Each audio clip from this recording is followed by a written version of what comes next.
Assalamualaikum warahmatullahi wabarakatuh. Kembali lagi bersama saya Ikin di channel Sunda Brebes. Di video kali ini saya mau mereaction 7 bukti asal usul Sunda Brebes. Biar kita tuh anak muda supaya mengerti gitu loh. Kita tuh orang Brebes tapi bisa bahasa Sunda. Ya, ini tuh 7 bukti dan asal usul Sunda yang ada di Brebes. Kita reaction ya guys.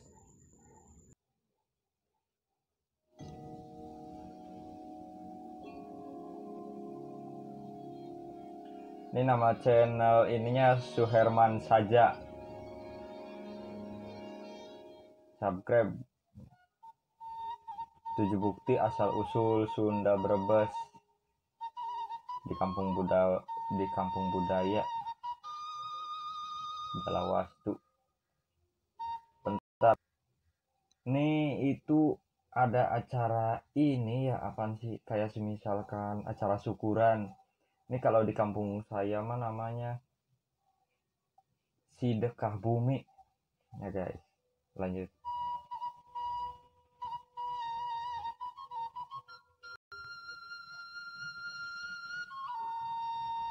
Bentar. Upacara tradisi ngasa kampung budaya Jalawastu Cisereh, Kecamatan Ketanggungan, Kabupaten Brebes. Oh, ini ya, bambu gila. Ada tradisi bambu gila.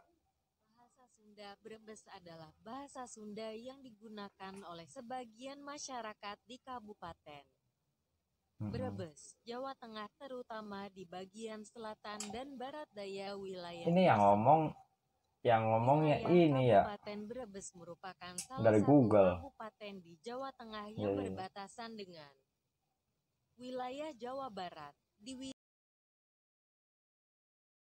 bagian selatan. Terjadi persinggungan antara dua bahasa di Indonesia, yaitu persinggungan antara bahasa Jawa dan bahasa Sunda. Wilayah yang terdapat penutur bahasa Sunda meliputi Kecamatan Salem, Bantar Kaung, Ketanggunan, Banjarharjo, dan beberapa. Mohon maaf ya, bukan Ketandunan tapi Ketanggungan. Soalnya ini yang bacainnya ini ya kayak apa sih, dari Google. Tapi gak apa-apa. Lanjut lagi ya guys. Desa di Kecamatan Tanjung, Larangan, dan Kersana. Malah terdapat daerah di Brebes yang memadukan bahasa Sunda dan bahasa Jawa dipakai secara bersamaan seperti di beberapa desa di Kecamatan Bumi Ayu, Iya, benar. Ketanggungan, Banjarharjo, Losari, dan Kersana. Inilah 7 alasan mengapa di Brebes ada orang Sunda versi Suherman saja. Tuh ini yang di Brebes yang mayoritas bahasa Sunda gitu ya. Asli bahasa Sunda satu kecamatan itu dari Kecamatan Banjarharjo. Lanjutnya guys. Wilayah Brebes dahulu kala termasuk dari wilayah salah satu kerajaan Sunda, yaitu Kerajaan Galuh, yaitu suatu kerajaan Sunda di Pulau Jawa, yang wilayahnya terletak antara Sungai Citarum di sebelah barat dan Sungai Cisrayu juga Cipamali, Kali Brebes di sebelah timur. Kerajaan ini adalah penerus dari Kerajaan Kendan, bawahan Tarumanagara. Keterangan dari Bujangga Manik, yaitu seorang keluarga kerajaan Sunda Pajajaran. Ia melakukan perjalanan keliling Pulau Jawa dan Bali dengan cara jalan kaki.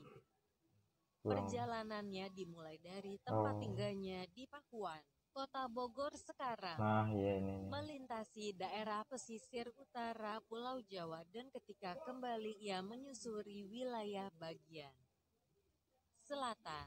Ketika sampai di pinggir Sungai Cipamali, ia mengatakan ujung dari wilayah Sunda dan Ketika tiba di seberangnya, ia mengatakan datang ke alas Jawa yang berarti tiba di wilayah Jawa. 3. Komunitas Sunda di Brebes sudah ada sejak zaman kolonial Belanda. Provinsi West Java, Provinsi Jawa Barat, dibentuk berdasarkan Statblad tahun 1925 tanggal 1 Januari tahun 1926. Kemudian sejak saat itu batas wilayah Oh, berarti dari semenjak adanya VOC di daerah kita ini tuh, kalau Sunda Sunda tuh udah ada ya. Mantap, mantap, mantap. mengalami perubahan di bagian timur. Berarti udah lama. Yang semula batas wilayahnya adalah Sungai Cipamali dan Sungai Donan digeser ke sebelah barat, menjadi Sungai Cisanggarung dan Sungai Citandu. 4. Aliran Sungai Pemali yang merupakan batas dari wilayah kerajaan yang berdiri tahun 669-1482, yakni Sungai Pemali yang mengalir sampai Kecamatan Bantar Kawung dan menjadi batas wilayah antara Kecamatan Bantar Kawung dan Bumi Ayu pada saat ini.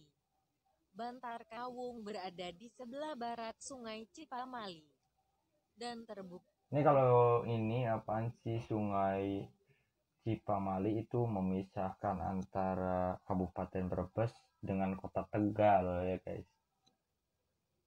Sekarang bahwa Kecamatan Bantar Kawung merupakan wilayah yang berbahasa Sunda dan Bumi Ayu berbahasa Jawa, walaupun ada juga beberapa daerah di Bantar Kawung yang berbahasa Jawa, karena letaknya yang lebih dekat ke Kecamatan Bumi Ayu. 5. Kejayaan Kerajaan Sunda yang berlangsung selama kurang lebih 900 tahun. Kejayaan Kerajaan Sunda Pajajaran. Puncak masa jayanya pada masa Sri Baduga Maharaja. Kedua kerajaan di Tatar Sunda berhasil dipersatukan, yaitu Kerajaan Galuh dan Pakuan sehingga. Berarti bukan dari zamannya VOC ya guys. Dari zamannya Prabu Siliwangi. Gila nih. Ini sejarah nih ya, anak muda harus pada tahu nih kayak gini. Lanjut. Menjadi Kerajaan Galuh Pakuan Pajajaran. Wilayah kerajaan tersebut meliputi Selat Sunda di sebelah barat. Sebagian wilayah yang kini termasuk Provinsi Jawa Tengah.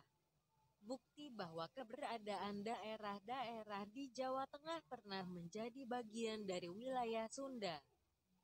Antara lain dibuktikan dengan nama-nama tempat seperti Cipamali. Cilacap merupakan nama khas yang hanya terdapat di daerah Sunda. Begitu pula nama-nama tempat lainnya yang menggunakan kata bojong, ranca, atau pasir. Bojong atau bobojong artinya tempat yang letaknya agak menjorok, dan ranca artinya rawa. Sedangkan pasir artinya bukit. Di daerah Brebes terdapat nama-nama tempat seperti Bojong Kadu, Bojong Sari, atau Ranca Maya. 6. Keterangan dari seorang geolog MM Purbo Hadi Wijoyo pernah mengungkapkan, Gunung Selamet sebelumnya bernama Pasir Luhur dan Gombong sebelumnya bernama Kabupaten Roma. Dalam sebuah tulisannya yang mempertanyakan batas Kerajaan Galuh, ia sempat mengutarakan beberapa nama yang ada hubungannya dengan kerajaan tersebut berdasarkan nama-nama tempat. Menurutnya, Brebes berasal dari kata Baribis, Selawi dari Selaawi, Mempek dari Pamempek, Lebasio dari Lebasio, Troya dari Karoya, dan Meluwung dari Maluwung. Di sebelah utara Gombong terdapat daerah Roma yang semula merupakan keadipatian yang diperintah oleh keturunan Galuh. Namun seusai perang Diponegoro tahun 1825 sampai tahun 1830, Nama itu dijadikan nama kabupaten yang terbentang dari pegunungan Karangbolong sampai Sungai Lukula di sebelah timur. Dalam sumber lain juga menyebutkan bahwa pada masa lampau, daerah Salem termasuk dalam wilayah Kerajaan Galuh dan Kerajaan Pajajaran.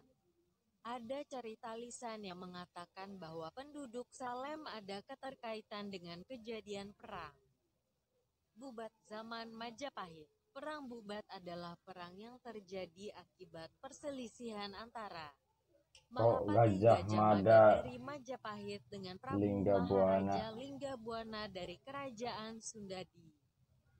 Pesanggrahan Bubat yang mengakibatkan tewasnya seluruh rombongan Sunda.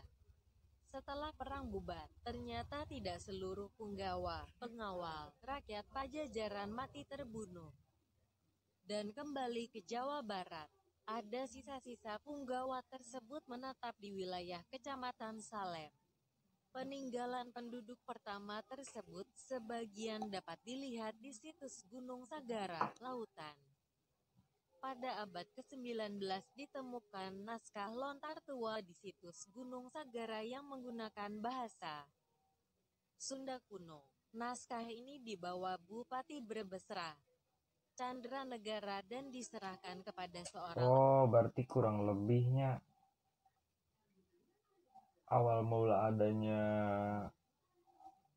bahasa Sunda itu di sini ya, di Kecamatan Salem. Mohon maaf nih kalau salah nih ininya. Ahli bahasa KF. Oleh untuk kemudian disimpan di Batavia.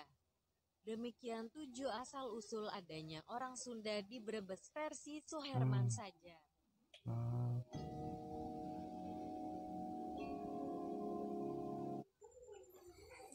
Oke guys, cukup sekian ya, ini habis mereaction 7 bukti dan asal-usul Sunda Brebes. Ini di video kali ini apaan sih? Mereaction kayak gini tuh biar anak muda supaya ngerti gitu loh.